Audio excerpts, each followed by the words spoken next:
nanawagan Mayor Attorney Agay Cruz. Formal na po pinuksan ang pagdiriwang ng Halaman Festival 2025. Pasagahan ng Halaman Kagabay sa Kaunlaran.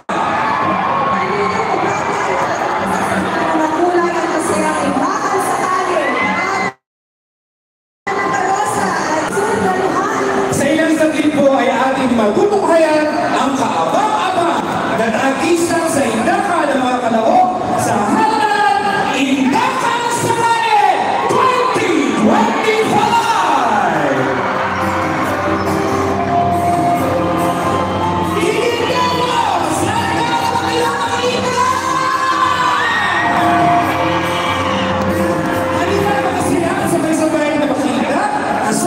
Pagkukulay na halaman ng bulaklak ngayong gabi sa ating 2025 Halaman Indaka sa Kalye Grand Showdown! Napanapanawid ang Indaka ngayong gabi.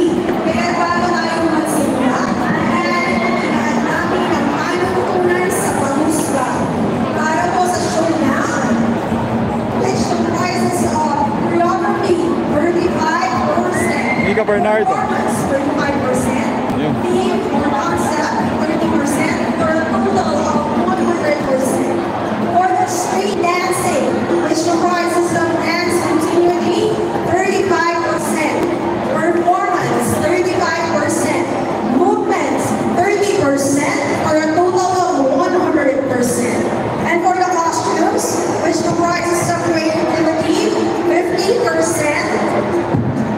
Colors, 25%. Effective use of costumes, 25%. For a total of 100%. Sa puno kami ba ay aking kikinalanin ng mga pinagbibilagan ng lupon ng mga kurado para sa ating Halaman Indaka sa Kalye 2025! Our judge number 1 is a member of World Dance Alliance Asia Pacific and attended World Congress in Hong Kong, Singapore, and Malaysia. Head of Philippine delegation in Chongqing, London Festival in South Korea, and dance director of Singapore, Kapampangan of Angeles City, Pampanga. Let us all welcome and be ready. Recognize judge number 1, Mr. Hitan Dela Cruz. Our second judge is one of the dance masters of the Ramon Ubusan Folkloric Group, a resident company of the Cultural Center of the Philippines.